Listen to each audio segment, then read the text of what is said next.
Bonjour les amis, bienvenue sur cette vidéo questions-réponses du webinaire du 17 novembre dernier, webinaire que nous avions organisé avec Bibouda sur un sujet passionnant qui est le sujet de la posture et le lien entre la posture et les émotions. Alors je m'étais engagé pendant ce webinaire en fait à faire cette capsule questions-réponses parce que d'abord vous étiez très nombreux à être inscrits à ce webinaire, plus de 6400 je crois de mémoire, sans compter tous ceux qui l'ont vu derrière sur les réseaux sociaux, sur YouTube, notamment sur la chaîne YouTube de Bibouda. Donc je m'étais engagé à le faire parce que forcément nombreux, donc beaucoup de questions qui sont restées sans réponse, auxquelles donc je me suis engagé à répondre à travers de cette capsule vidéo.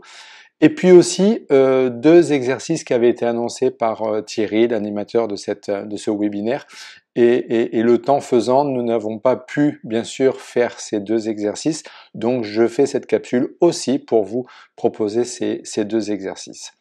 Nous allons d'abord faire des questions-réponses. Enfin, je vais d'abord répondre aux questions, un grand nombre de questions sur le webinaire. Et nous finirons cette capsule vidéo par les deux exercices. Les deux exercices, un exercice d'Emicody pour se remettre en moins de 2 minutes, du moins en 2 minutes top chrono, dans un état, on va dire, de non-stress, dans un état de positivité, d'estime de soi, de faire baisser ce taux de cortisol et d'augmenter notre taux de testostérone. Et puis un autre exercice sur le lien, pour que vous puissiez prendre conscience du lien qui est entre la pensée positive, la pensée négative et la posture fermée et la posture ouverte. Et vous allez voir que quand nous sommes dans une posture fermée, il est très difficile d'avoir des pensées positives et vice-versa. Donc on va commencer donc par répondre à ces questions-réponses. La première question nous venait de Daniel 2LE. Donc bonsoir, que pensez-vous des sièges tabourets BioSwing Foxter?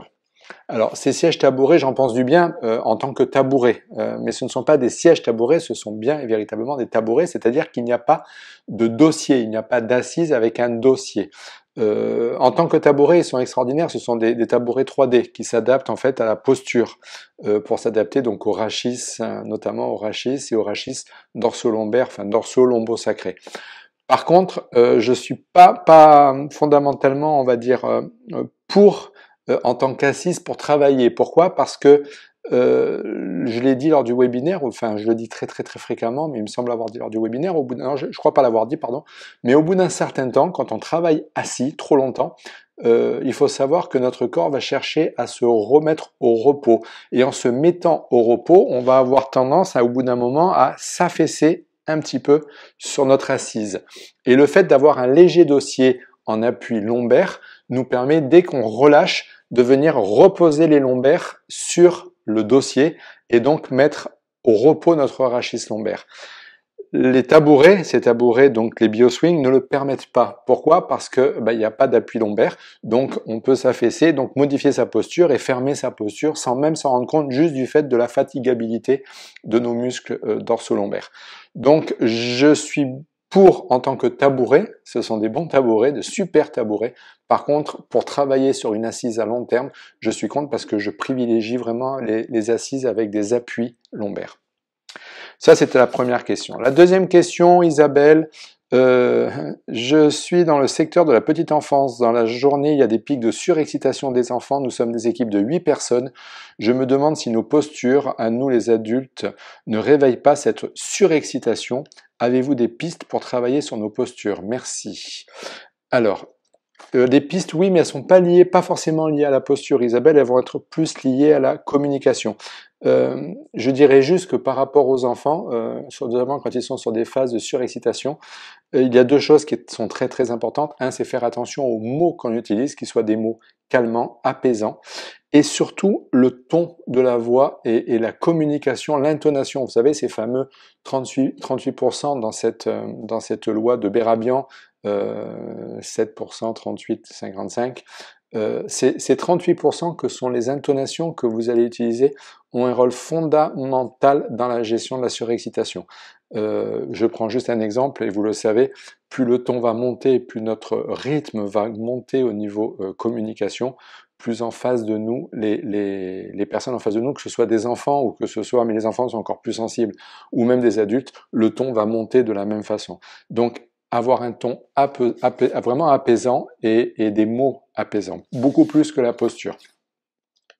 Chantal, merci beaucoup pour votre travail. De quelle formation parlez-vous? C'est la première fois que j'assiste à votre webinaire et en tant que danseuse et coach sportif, cela m'intéresse grandement. Alors juste, Françoise, on parlait de la formation en fait qui est vendue au travers de ces webinaires. C'est la formation Sport et Conscience qui est encore une fois une formation, et j'en parle dans la fin du webinaire, qui est une formation qui utilise des clés, on va dire, sur les différents niveaux que sont la physiologie et l'émotionnel, chez les sportifs pour pouvoir performer sa vie, pour monsieur et madame tout le monde, être tout simplement mieux, qu'on soit sportif, professeur ou pas, ou qu'on soit tout simplement non sportif dans sa vie de tous les jours. Ce sont des clés qui vont nous permettre de pouvoir beaucoup mieux nous adapter, tant d'un point de vue émotionnel que postural, à cette vie dans laquelle nous vivons à l'instant T. Et ces clés sont les mêmes pour tout le monde. Donc on l'a appelé sport et conscience, mais c'est juste des clés qu'on a l'habitude d'utiliser pour des grands sportifs, pour monsieur et madame tout le monde. Donc oui, ces clés pourraient vous être d'une grande utilité, puisqu'elles apprennent notamment à réguler nos émotions, mais aussi à réguler le terrain. Et rappelez-vous que pour que les pathologies, les TMS ou n'importe quoi arrivent dans notre vie, que des décompensations arrivent, il faut qu'il y ait un facteur déclencheur, mais il faut aussi qu'il y ait une émotion, et il faut aussi qu'il y ait un terrain qui le favorise. Donc cette formation nous apprend à gérer les émotions et le terrain. Voilà. Donc, elle pourrait, oui, vous aider en tant que professeur. Alors, Delphine, bonjour et merci pour toutes ces explications. Que pensez-vous des systèmes de correction de posture à mettre sur nous, sorte de sangle, pour relever ses épaules et redresser sa posture? Cela peut-il aider? Merci beaucoup. Alors, je suis pas tellement pour ce genre de système, pour une simple et bonne raison, c'est que ces systèmes de correction posturale sont des systèmes qui sont dits pour nous autres ostéopathes et kinésithérapeutes des systèmes passifs, dits passifs, c'est-à-dire qu'ils vont vous corriger la posture dans un instant T, tant que vous le portez, et puis dès que vous les enlevez, pouf, la posture se relâche et retombe. Ce ne sont pas des systèmes de stimulation. Pour aller dans un système de stimulation, pour que ce soit des systèmes actifs, type Strapal qu'on utilise, j'en parlerai ultérieurement, mais j'en parle notamment dans une nouvelle formation que j'ai fait avec Bibouda sur la prévention des troubles musculo-squelettiques. Je préfère que lorsqu'on travaille par exemple avec des moyens, des sangles, etc., type K-tape, les K-tape, vous avez certainement déjà vu, ce sont des bandes qu'on va coller et qui sont colorées en fonction de la couleur, la résistance élastique est plus ou moins importante, et qu'on va coller sur des segments de membres, de dos, etc., etc., pour stimuler. Là, on est plus dans un maintien, on va dire, une correction de stimulation, c'est-à-dire un système proprioceptif.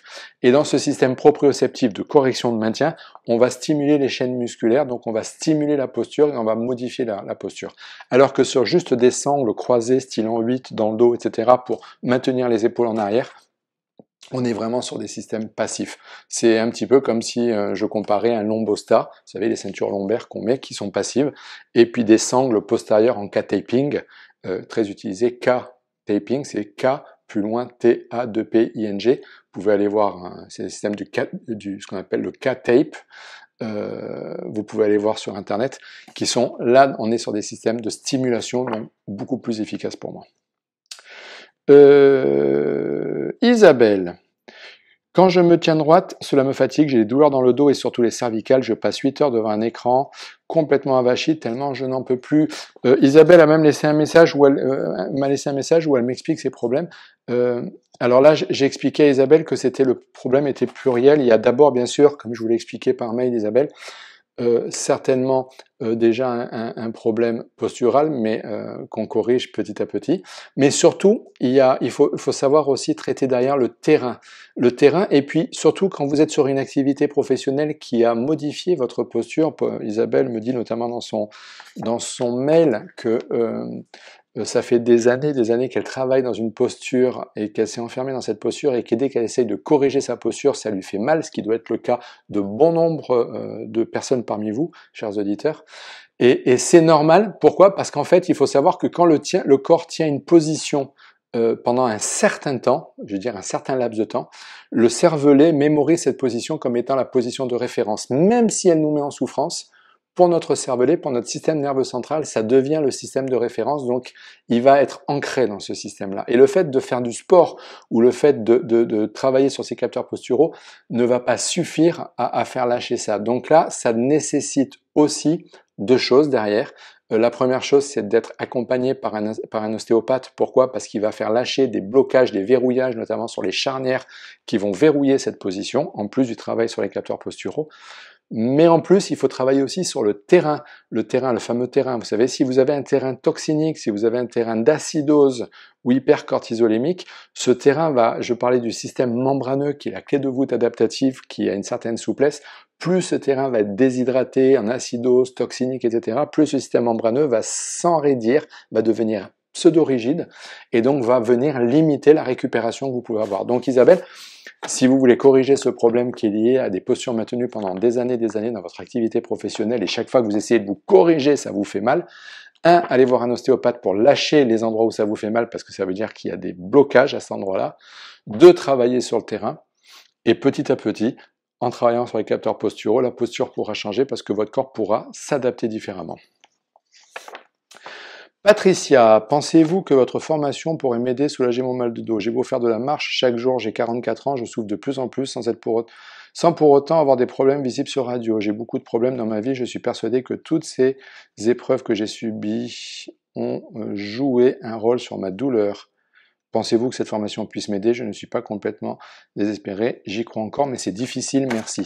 Alors là d'habitude, je ne pose pas de diagnostic, et là encore, je ne ferai pas de réponse diagnostique. Par contre, oui, la formation, pour la même raison que ce que j'ai dit juste avant, vous apportera certainement moult clés pour pouvoir attaquer le problème sous différents angles. Parce que quand on est en souffrance comme ça depuis un certain temps et que le corps a vraiment du mal à s'adapter, c'est qu'il n'y a pas qu'une seule chose qui ne va pas. Ça, il faut bien le comprendre. Ça peut être les capteurs posturaux, mais ça peut être le terrain aussi qui est derrière, ça peut être les émotions, et il faut jouer sur différentes choses. Donc, quand on est en souffrance comme ça, vous parlez des souffrances que vous avez, des épreuves que vous avez subies, donc forcément il y a des vecteurs émotionnels derrière, donc il faut pas les ignorer, il faut les faire remonter, comprendre pourquoi.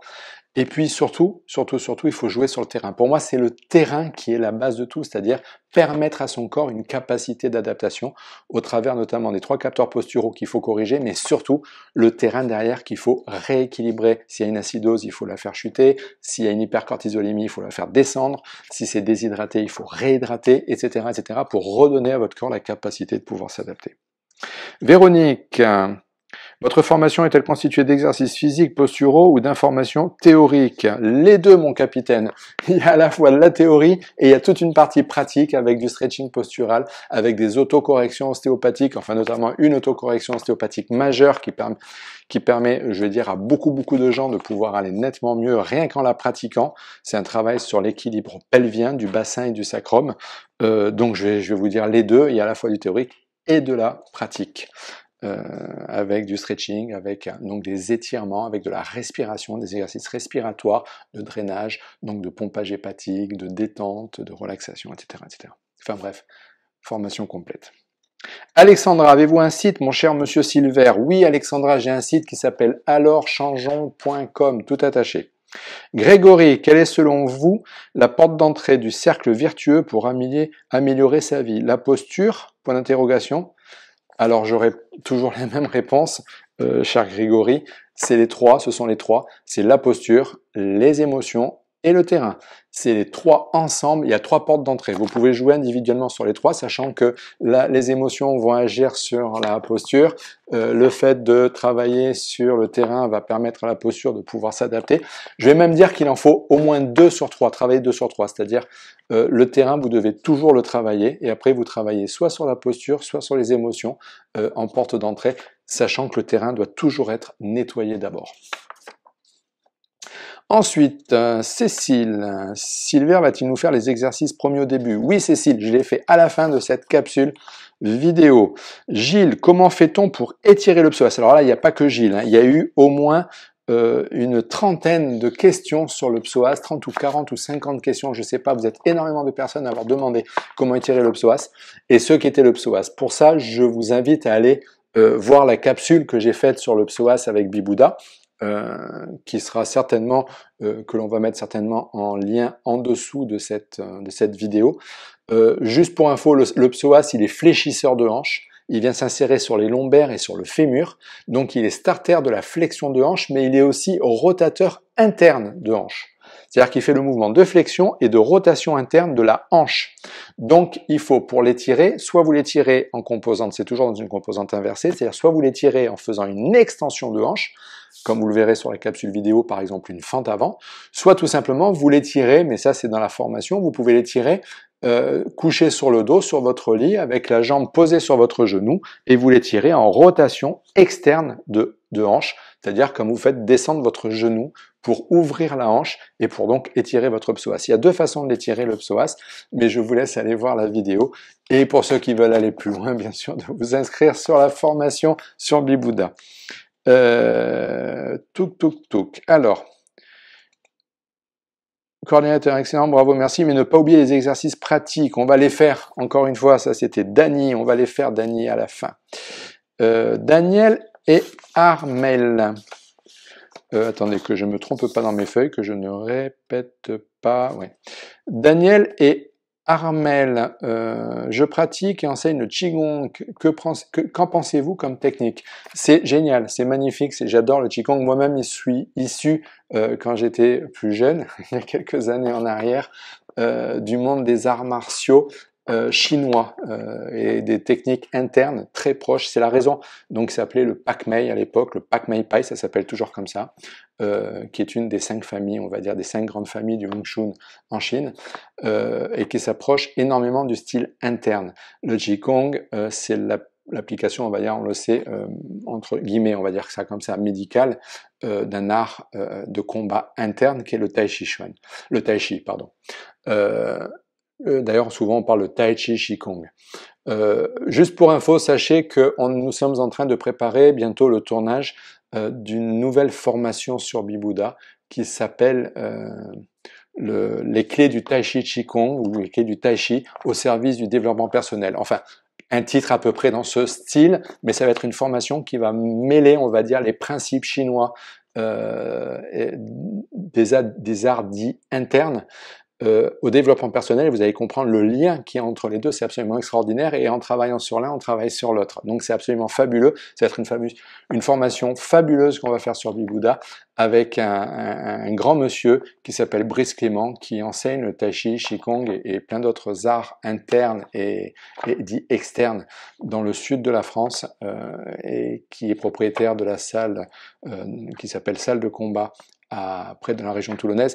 Vous allez voir, cette formation est géniale. Donc le Qigong, oui, je suis absolument pour et je trouve ça magnifique, ne serait-ce que par le travail et l'approche sur la conscientisation de notre corps. Maha Shaib et Angelou qui me demandent, changement de position, le changement de position doit-il être conscient? Qu'en est-il pendant le sommeil? Alors, il faut savoir que pendant le sommeil, notre corps a tendance à reprendre les postures qui lui sont les plus, on va dire, équilibrantes. Il va se mettre en position dite de repos. C'est la raison pour laquelle, très souvent, quand des gens ont des psoïtes, des inflammations du psoas, donc avec une tension qui va chercher la flexion, vous allez retrouver ces gens très fréquemment, quand ils dorment, qui vont dormir à plat ventre, avec la jambe repliée. Et forcément, le corps va aller se mettre dans cette position, on va dire, dite de repos pendant le sommeil. Donc la posture, ne pas s'en inquiéter pendant le sommeil, le corps va se mettre naturellement dans la posture qui lui est la plus favorable.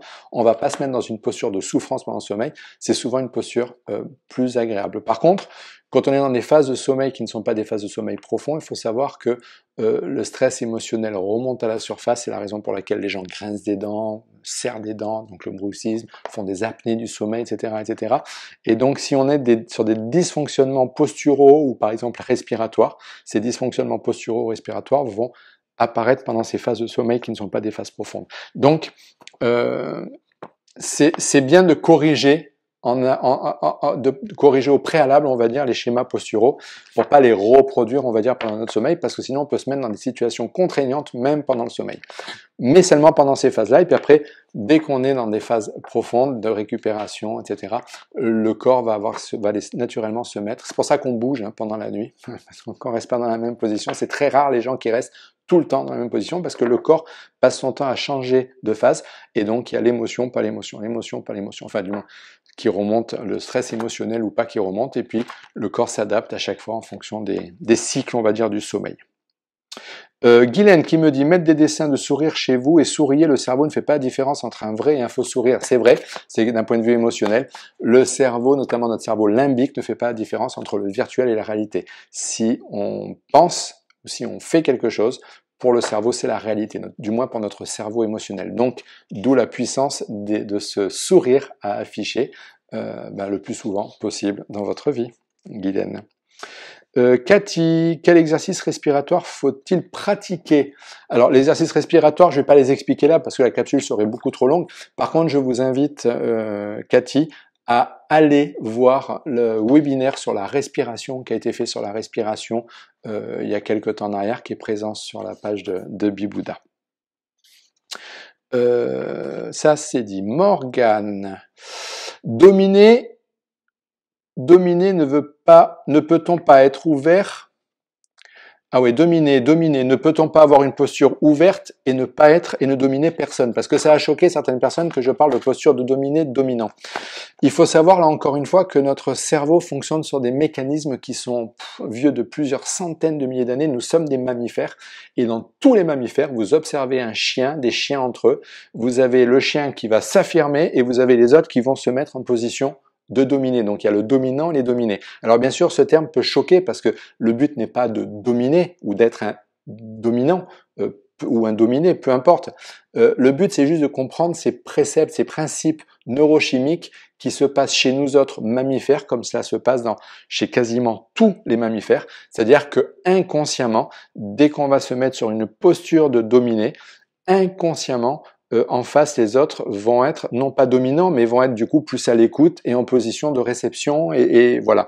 Et c'est juste, ce sont des postures qui influent des schémas neuroélectriques, neurophysiologiques, qui ne datent pas d'hier, qui ne datent pas d'aujourd'hui, qui datent de plusieurs centaines de milliers d'années depuis que le mammifère existe. Les process sont toujours les mêmes, ce sont toujours les mêmes schémas neuro-hormonaux qui fonctionnent et qui vont créer les mêmes processus, les mêmes types de réactions qui ont fait que nous sommes vivants au jour d'aujourd'hui depuis la nuit des temps grâce à ces processus-là.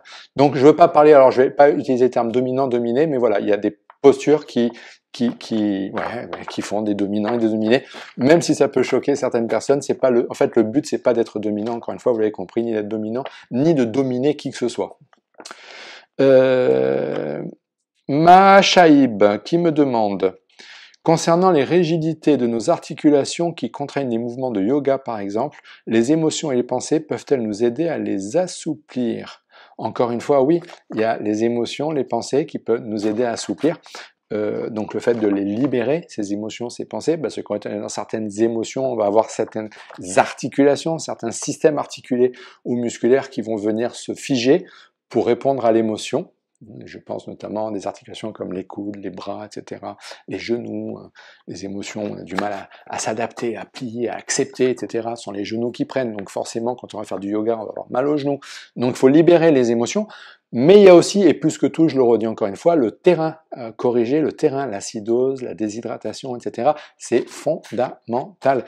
D'où, c'est la raison pour laquelle, encore une fois, il y a cette formation sport et conscience qui amène toutes ces clés pour pouvoir faire lâcher tout ça. Françoise, merveilleux conseil, mais en cas de douleur forte et quotidienne. Encore une fois, la formation travaillée sur le terrain, sur tout conjointement. Et puis surtout, s'il y a des douleurs, ça veut dire qu'il y a des déséquilibres à certains endroits. Ma chère Françoise, je vous invite à vous renseigner et à avoir un ostéopathe près de chez vous qui vienne travailler sur tout ce qui est articulé, segmenté, pour pouvoir redonner à votre corps une capacité de pouvoir s'adapter. Mais que l'ostéopathie ne suffira pas. Il faut l'ostéopathie et le terrain derrière. Encore une fois, il n'y a pas que le mécanique qui est important. Il y a le mécanique, les émotions et le terrain. Donc c'est toujours les trois ensemble. Le problème chez nous autres humains, c'est quand on travaille quelque chose, on va faire, si on va travailler par exemple se corriger, on va aller voir l'acupuncteur. Donc on va travailler que sur les systèmes, les schémas énergétiques. Et puis il y a ceux qui vont travailler que sur le mécanique, en allant voir l'ostéopathe. Et puis il y a ceux qui vont travailler que sur le terrain, en allant voir l'homéopathe ou le naturopathe.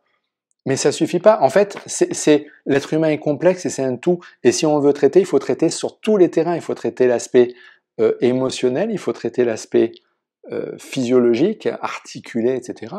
Et le terrain, le métabolique. Et si on fait pas ça, il y aura toujours un déséquilibre qui fera qu'il y aura une douleur derrière. Donc il faut corriger la totalité, l'ensemble, pour pouvoir être mieux et faire cesser ces douleurs fortes et quotidiennes, ma chère Françoise. Amel et Daniel qui me dit faire la posture de l'arbre en Qigong, c'est prendre la force et l'énergie d'un arbre devant soi, respirer profondément. Là encore, c'est une des techniques, une des approches dont nous allons parler sur la prochaine formation avec Brice Clément. Vous verrez une formation absolument passionnante. De toute manière, il y aura certainement des webinaires dans ce sens. Do qui me dit bonsoir, je fais du tai chi systématiquement mal au trapèze, je pense que cela est dû à un deuil, comment puis-je éviter ces douleurs? Encore une fois, c'est la même chose. S'il y a une douleur au trapèze, c'est qu'il y a forcément aussi et en plus avec un deuil, il peut y avoir derrière le poids, tout le poids qu'on porte lié à ce deuil par exemple, ça peut être un exemple, hein. Je dis pas que c'est ça, mais ça peut être un exemple. Suite à ce deuil, le poids qu'on porte ou qu'on a l'impression de porter sur les épaules, donc le facteur émotionnel, il faut le faire lâcher, il faut se faire accompagner par quelqu'un de compétent dans ce sens. Après, ce poids émotionnel a pu générer aussi des verrouillages articulaires, donc voir un ostéopathe pour faire lâcher. L'idéal, c'est de voir un ostéopathe qui travaille, il y en a de très très bons en France, qui travaillent sur ce qu'on appelle l'ostéopathie tissulaire, style méthode Tricot, Pierre Tricot, qui est en fait une ostéopathie somato-émotionnelle et qui va faire lâcher les conflits somato-émotionnels liés au blocage. Donc ce sont des ostéopathes, il y en a certains, donc vous vous renseignez sur ostéopathie somato-émotionnelle ou des ostéopathes qui travaillent selon la méthode de Pierre Tricot, T-R-I-C-O-T, qui vont travailler sur la densité cellulaire et sur la libération émotionnelle. C'est absolument extraordinaire, mais quand il y a des douleurs qui sont notamment liées en conscience pour vous à un deuil, il faut travailler sur le fond. Alors bien sûr, il y a toujours le terrain autour à nettoyer, mais il y a le fond qui est notamment, à mon avis, le deuil. Ça c'est fait, le tabouret, je vérifie que je n'ai rien oublié parce que j'ai un petit peu mélangé mes feuilles. Terrain, ça c'est fait, Daniel. Ange-Dou, Armel, ça c'est fait. Cécile, les exercices du début, je vais les faire. Le terrain, les émotions. Donc je crois qu'il est temps, je vérifie juste. Parfait, ça c'est fait aussi. Ça c'est fait. Ok, il est donc temps de parler maintenant de ces deux exercices. Encore une fois, si vous avez des questions, si vous voulez des questions-réponses par rapport à ce webinaire, vous pouvez laisser vos questions sous la vidéo ou sous la vidéo du webinaire concernant la posture et les émotions. Je check les questions, je regarde, j'essaye le plus souvent possible de répondre directement en questions-réponses sous la vidéo. Si vous avez des questions, n'hésitez pas à les mettre en dessous sur les commentaires ou sous les commentaires des vidéos correspondantes, à savoir sur la posture et les émotions, le webinaire. Là, je vais maintenant vous expliquer donc ces exercices à faire. Donc, je vais d'abord parler des Miquedis, parce que c'est vrai que j'en ai pas parlé pendant le webinaire. Je vous avais parlé de l'exercice, mais je ne vous l'ai pas fait faire. Donc, vous allez vous asseoir. Déjà, analysez comment vous êtes assis sur votre fauteuil face à cet écran. Est-ce que vous avez les bras fermés, les jambes fermées, les jambes croisées ou que les pieds croisés? Est-ce que vous êtes plutôt penché en avant, appuyé sur vos coudes, ou est-ce que vous êtes plutôt en arrière, les bras fermés, etc., etc. Déjà, décortiquez cette posture et vous allez tout simplement la modifier. Donc, l'exercice qu'on doit faire pendant à peu près 2 minutes, et que l'on peut faire le plus souvent possible. Pourquoi? Parce que dès qu'on fait cet exercice-là, on monte son estime de soi et surtout on fait baisser, c'est ça pour moi le plus important, le taux de cortisol dans notre sang. On fait baisser de 25% ce taux de cortisol, ce qui est absolument énorme quand on sait l'impact négatif de ce cortisol sur toute notre physiologie. Donc, cette posture, c'est ce qu'on appelle les postures dites ouvertes. Donc, tout simplement, vous vous redressez pendant 2 minutes. Si vous êtes debout, tout simplement, vous ouvrez les bras comme ça et vous regardez en l'air. En affichant un sourire, je ne vais pas dire un grand sourire, mais un joli sourire sur votre visage. Et vous restez comme ça, en l'air, en ouvrant bien les bras. Si vous êtes sur un canapé, vous le faites appuyer en arrière avec les bras ouverts et la tête penchée en arrière. Et vous restez 2 minutes comme ceci, en posture dite posture ouverte. C'est très très très important et c'est vraiment 2 minutes minimum. Il faut vraiment rester dans cette posture. Et plus vous allez le faire, plus vous allez voir que les choses autour de vous changent, vos modes de réaction changent, vous voyez les choses autour de vous d'une façon un petit peu différente, mais ça je vous laisse le découvrir. Il n'y a qu'en le faisant qu'on en prend conscience. Tout comme lors des webinaires, quelqu'un nous disait qu'il n'y a qu'en mettant, mais d'ailleurs ça avait été confirmé par mon invité Fabien, que l'histoire des petits sticks avec les sourires, etc., et les petits mots « je t'aime », ça vaut la peine d'être testé, tenté. Il n'y a qu'en le faisant qu'on se rend compte de l'impact que ça a sur toute notre neurophysiologie.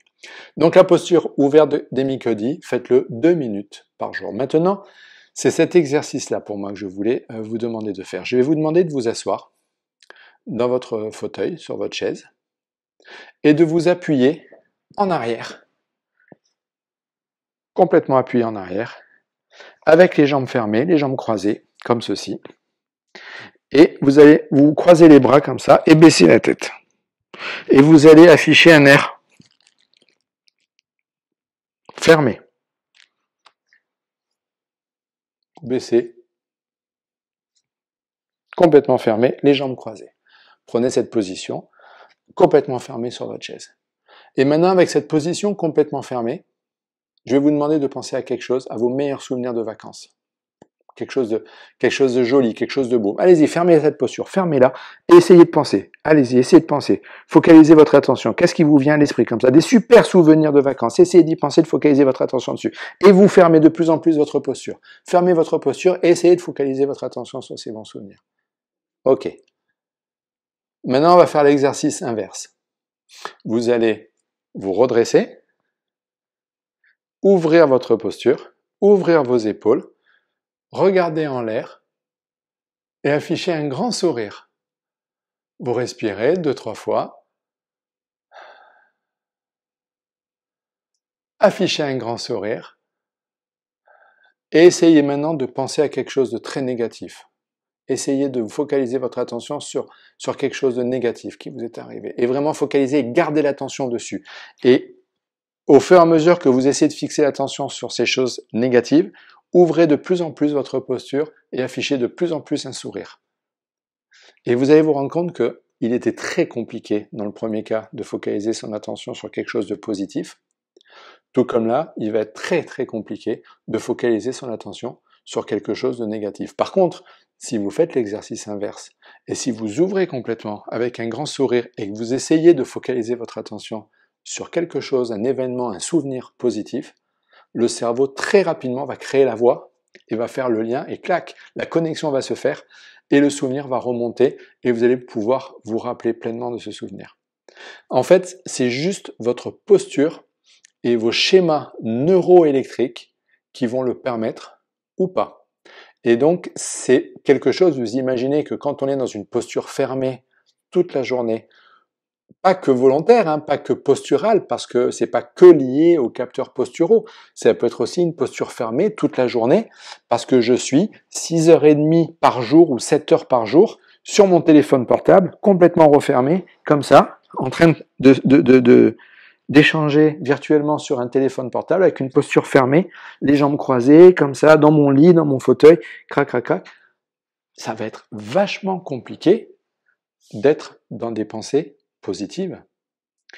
Donc il n'y a pas que la posture, il n'y a pas que les chocs, il n'y a pas que les traumatismes, il y a aussi les activités de la vie quotidienne qui font qu'on a tendance à fermer sa posture. Donc je ne vous dis pas qu'il faut plus être sur son portable.